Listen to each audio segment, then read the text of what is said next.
શૌનક ઋષિઓએ સૌથી પહેલા પોતાના ગુરુનું અભિવાદન કર્યું છે. તમે જેના પાસે જ્ઞાન પ્રાપ્ત કરો એના માટે અગર આદર, વિશ્વાસ અને શ્રદ્ધા ન હોય તો એ જ્ઞાન એ આપણામાં ઉતરી શકતું નથી. આપણા ત્યાંની એક પરંપરા રહી છે કે મંચ હંમેશા ઊંચું હોય અને શ્રોતા હંમેશા નીચે હોય છે. તમે જ્યારે કોઈ પણ લોટીથી કંઈક પીવડાવો તો ઉપરથી આપણે લોટીથી પીવડાવીએ તો નીચે વાળો વ્યક્તિ ઝીલવા રહે. પાશ્ચાત્ય જગતમાં ઘણા ઓડિટોરિયમ્સ એવા જોવા મળે છે કે સ્ટેજ નીચે હોય ને ઓડિયન્સ ઉપર હોય. અમુક કોન્સર્ટ્સના જે કાર્યક્રમો થતા હોય તો સ્ટેજ નીચું હોય અને આમ audience. When you have to perform, it's a different thing. But when you have to give the knowledge, તો સ્ટેજ ઊંચું હોય, શ્રોતાઓ નીચા હોય. ગુરુકુલોના અંદર પણ પ્રાચીન સમયમાં એ વૃક્ષના નીચે બધા બેસતા, એમાં ગુરુ ઊંચા આસને બેસે અને શિષ્ય એ નીચે બેસતા. આ આપણા ભારતીય સંસ્કૃતિની પરંપરા રહી છે કે જ્યારે જેનાથી જ્ઞાન પ્રાપ્ત કરવાનું હોય છે એમાં હંમેશા આપણે નીચે બેસીને એ જ્ઞાનને ગ્રહણ કરીએ છીએ. એટલે મંચ ઊંચું હોય, સ્ટેજ ઊંચું હોય અને શ્રોતાઓ નીચે હોય. પછી પલાટીમાં હોય કે ખુરશી પર હોય જુદી વાત છે, પણ મંચ હંમેશા ઊંચું હોય છે. એ વ્યાસાસન હંમેશા ઊંચું હોય છે અને ત્યાંથી જ એ વરસાદ થતો હોય છે. સૂતજીએ શ્રીમદ ભાગવતના એ સુંદર કથાનું શુભારંભ કર્યું છે. વ્યક્તિના જીવનમાં સૌથી વધારે ભય કઈ વસ્તુનું છે?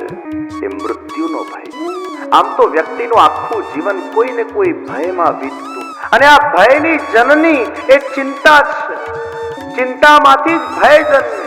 અહીંયા આફ્રિકાથી જે લોકો આવ્યા હોય છે યુકેમાં, એ ચિંતા માટે બહુ સરસ મીઠો શબ્દ વાપરે છે, વ્યાધિ. અને આ ખાસ યુકેમાં ને આફ્રિકામાં જ આ શબ્દ આપણને જોવા મળે. બહુ કદાચ ભારતમાં લોકો ન બોલતા હોય, ભારતમાં આમ સ્પષ્ટ ચિંતા બોલે, પણ અહીંયા શું બોલે? વ્યાધિ નહીં કરતા. બહુ વ્યાધિ છે પ્રદીપભાઈ, વ્યાધિ ખૂબ વ્યાધિ. લાગે છે પ્રદીપભાઈ વ્યાધિ જ બોલે છે. ચિંતામાંથી આ ભય પ્રગટ થાય છે. Every individual has some or the other fear in their life, and that fear actually is not making us live and utilize the present to the fullest. Either there is a fear of the past or there is a fear of the future, but there is a fear.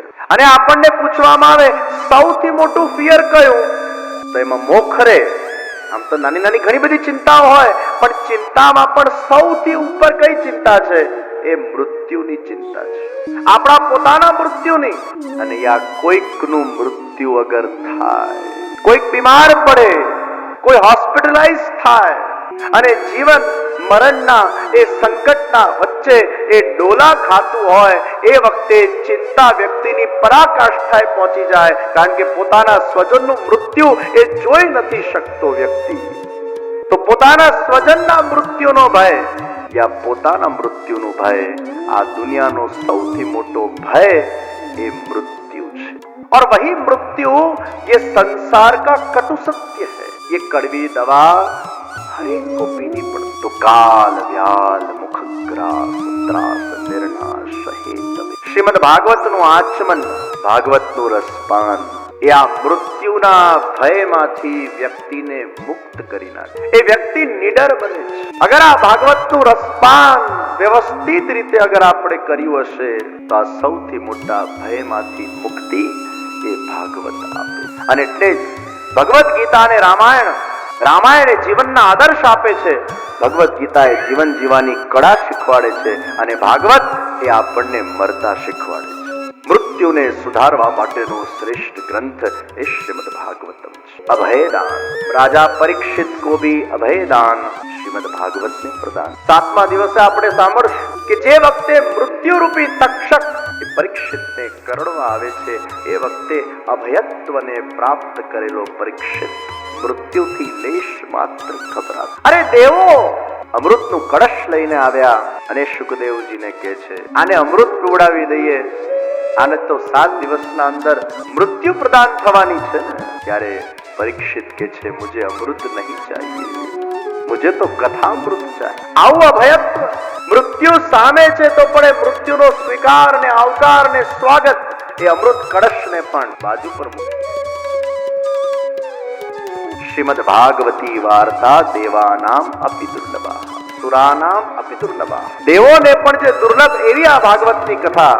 દેવો પાછા આમ હોશિયાર, એમને કે આને જે જોઈએ છે એને આપી દે, ગિવ એન્ડ ટેક કરીએ. સુખદેવજી કહે છે તમે ભાવથી અગર કથા શ્રવણ કરવા આવ્યા હોતે તો ચોક્કસ તમને કથા સંભળાવતે, પણ તમે આ રીતે એક ટર્મ્સ કન્ડિશન ઓરિએન્ટેડ કોન્સેપ્ટથી મારા પાસે આવ્યા કે અમૃતનું કળશ લઈ લો અને અમને કથામૃત આપી દો, એમ થોડું કઈ કથા આપતો. અમારી કથા કઈ વેચાતી થોડી, કથા તો વહેંચવાની, અને એના અધિકારી જીવોને જ, પાત્રતાવાળા જીવોને જ એ આ કથામૃતની પ્રાપ્તિ થાય છે.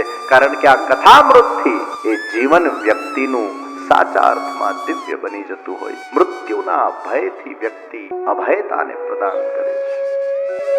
आइए हम नैमिषारण्य से अपने मन को बद्री धाम में ले जाए. सूत जी शौनक आदि ऋषियों ने આ કથાનું શ્રવણ કરાવી રહ્યા છે કે બદ્રીનાથના અંદર સનકાદિ મુનિઓ સાથે દેવર્ષિ નારદનું સમાગમ થયું છે. આ બદ્રીનાથની ભૂમિ એ તપોભૂમિ છે. આપનામાંથી કેટલા લોકો બદ્રીનાથ ગયા છે? હાથ ઊંચા કર. નથી ગયા? હાથ ઊંચા કર. નથી ગયા? ક્યારેક જજો. બદ્રીનાથના અંદર બદ્રી એટલે કોણ? લક્ષ્મી. એ લક્ષ્મીના નાથ એટલે સાક્ષાત પ્રભુ. આ જગ્યા પર ભગવાન સ્વયં તપ કરે છે. એવી અદ્ભુત તપો મૂર્તિ છે, સેલ્ફ ક્રિએટેડ મૂર્તિ. આમ ધ્યાનસ્થ અવસ્થામાં વિરાજમાન છે.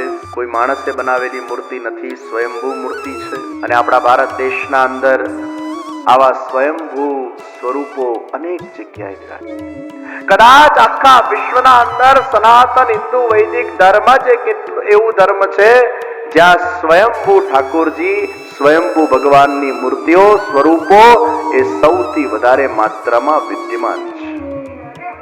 ભારત દેશના અંદર જુદી જુદી જગ્યાએ આપણા મુખ્ય 4 ધામના અંદર ભગવાન સ્વયંભૂ છે. નાથદ દ્વારામાં શ્રીનાથજી સ્વયંભૂ છે. ગિરિરાજ બાબા પ્રત્યક્ષ સ્વયંભૂ છે.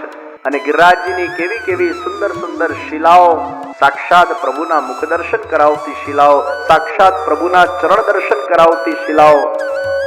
પૂજનીય શ્રી જીજી દ્વારા વ્રજધામ આધ્યાત્મિક સંકુલ વડોદરામાં ગિરિરાજજીના કેવા સુંદર સ્વરૂપો પધરાવેલા છે. એ દર્શન કરવાનો પણ એક લાવો છે. મુખારવિંદ ભગવાનનું સાક્ષાત ગિરિરાજજીની શિલામાં આમ સહજ મુખારવિંદના દર્શન થાય, નેત્રના દર્શન થાય, મુખના દર્શન થાય. આ મુખારવિંદ આપણા હસ્તમાં હોય એ જ ભાવ. ગિરિરાજજી પર શ્રીનાથજી પધારતા, ઠાકોરજી પધારતા અને એમના ચરણ એમાં અંકિત થઈ જતા. એ ચરણારવિંદની શિલાઓ પણ વિદ્યમાન છે. ત્યારે લાગે આ ઠાકોરજીએ કેવી લીલા કરી છે, કેવો એમનો સાક્ષાત્કાર છે. કોઈ ઈશ્વરને માને કે ન માને, પણ ઈશ્વરે પોતાના જાતને સ્વયંભૂ પ્રગટ કરીને આખા મનુષ્ય જાતિને અને વિશ્વને એ સંદેશ આપ્યો, અરે तुम मुझे मानो कि नहीं मानो लेकिन मैं स्वयंभू यहाँ विराजमान हूँ. मुझे बनाने वाला कोई नहीं, मैं अपने आप को स्वयं बना देता हूँ. આવા સ્વરૂપો આજે પણ વિદ્યમાન. કેટલા શિવલિંગો સ્વયંભૂ પ્રગટ થયા, ગણપતિઓ સ્વયંભૂ પ્રગટ થયા. એ બદ્રીનાથમાં ભગવાન ધ્યાન કરે છે, તપ કરે છે. આ પહેલા શિવજીની ભૂમિ હતી. બન્યું એમ તપ્ત કુંડ, જે સ્વયં જ ગરમ છે. કોઈ એને ગરમ કરતું નથી, પણ natural hot water comes over there. અને એ વખતે શિવજી પાર્વતીજી ત્યાં નિવાસ કરતા. એક બાલક રુદન કરે છે, ભેંકડા તાળીને રડે છે. પાર્વતીજીના હૃદયમાં વાત્સલ્ય ભાવ પ્રગટ થયું. એ બાળકને પોતાના ગોદના અંદર લાવવા જતા હોય છે. અને એ જ વખતે શિવજી કહે છે જરા रुक जाओ, ये कोई मायावी बच्चा लग रहा है, इसमें पड़ना मत. पार्वतीजी शिवजी નું માનતા નથી. નહીં, આ બાળક આટલું રડે છે અને કદાચ આ કુંડમાં પડી વળી જાય. આ કુંડનું જલ કેટલું ગરમ છે આપને ખબર છે. આ બાળકને કે હાનિ પહોંચે તો હું તો આ બાળકને લઈશ. એ બાળકને લઈને પછી અંદર કક્ષમાં પધાર. અને જ્યારે બહાર નીકળ્યા, દ્વાર બંધ. અને પછી અંદરથી અવાજ આવ્યો, शिवजी अब आप बाजू के पर्वत पर पहुंच जाओ. अब तो मैं यही पर्वत पर आसीन हो जाऊंगा. मैं अब ये पर्वत पर रहूंगा. શિવજી મુસ્કુરાવા લાગ્યા. પાર્વતીજીને કહેવા લાગ્યા, જોયું, તને કીધેલું ને, આ બાળક કોઈ સામાન્ય બાળક નથી. અરે આ તો સાક્ષાત વિષ્ણુ ભગવાન હતા બાળકના સ્વરૂપમાં અને આપણી પરીક્ષા करता था. और तब से जो बद्रीनाथ में शिवजी विराजमान हुए, वहां अब विष्णु भगवान विराजमान हो गए और कहा तुम बाजू के पर्वत पर पधार जाओ. એટલે બાજુના પર્વતમાં એ કેદારનાથ શિવજી વિરાજમાન થયા અને અહીંયા બદ્રીનાથજી વિરાજમાન. વિશાલા રાજાએ ખૂબ તપસ્યા કરી. 1000 વર્ષ સુધી તપ કર્યું અને ભગવાન પ્રગટ થયા. માંગ તને શું જોઈએ છે?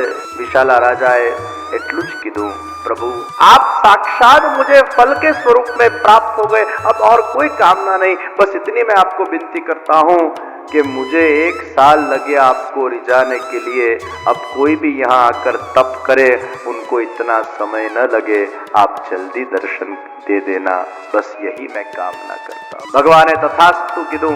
હવે મારી આ દેવભૂમિમાં કોઈ પણ તપ કરશે એને હું જલ્દી દર્શન આપી દઈશ. અને હે વિશાલા, अब तुम्हारा नाम मेरे नाम के आगे लग जाएगा और बद्री विशाल का जय जयकार होगा. भागवत जी में पण विशाल शब्द नो उपयोग करवामां આવ્યો છે. સનકાદિ મુનિઓને શ્રી નારદજીનું સંગ થયું. નારદજીના મુખ પર ચિંતા છે. મહાપુરુષના મુખ પર ચિંતા એ ક્યારે પણ પોતાના માટેની ચિંતા નથી હોતી, એ હંમેશા સમાજ માટેની ચિંતા હોય છે. વ્યક્તિ કેવલ પોતાના માટે ચિંતા કરે, પણ મહાપુરુષ એ સમાજ માટે ચિંતા કરે છે. અર્જુનના વિષાદથી ગીતાજી પ્રગટ થયા, વ્યાસજીની વેદનાથી ભાગવતજી પ્રગટ થયા, સાક્ષાત શ્રી વલ્લભાચાર્યજી મહાપ્રભુજીની ચિંતાથી આ પુષ્ટિ માર્ગ પ્રગટ થયો. શ્રી મહાપ્રભુજીના મનમાં પણ ચિંતા થઈ હતી કે કેટલા બધા દૈવી જીવો ભગવાનથી વિખૂટા પડેલા છે, એમનો કઈ રીતે ભગવાન સાથેનું પાછું સંબંધ કરાવવામાં આવે. એ ચિંતામાં શ્રી વલ્લભાધીશ મહાપ્રભુજી એ યમુનાજીના ઘાટ ઉપર વિરાજમાન હતા અને ત્યારે ભગવાન શ્રીનાથજીએ પ્રગટ થઈને મહાપ્રભુજીને બ્રહ્મસમન મંત્ર પ્રદાન કર્યું. તો મહાપુરુષોની ચિંતા એ હંમેશા દૈવી જીવોના ઉદ્ધારાર્થ હોય છે. नारद जी का मुख चिंतित है और नारद जी कह रहे हैं, मैं चिंतित इसलिए हूं कि कली काल ने जो पूरे पृथ्वी के ऊपर अपना साम्राज्य जमा दिया है, जहां देखो वहां कली का एक प्रभुत्व है.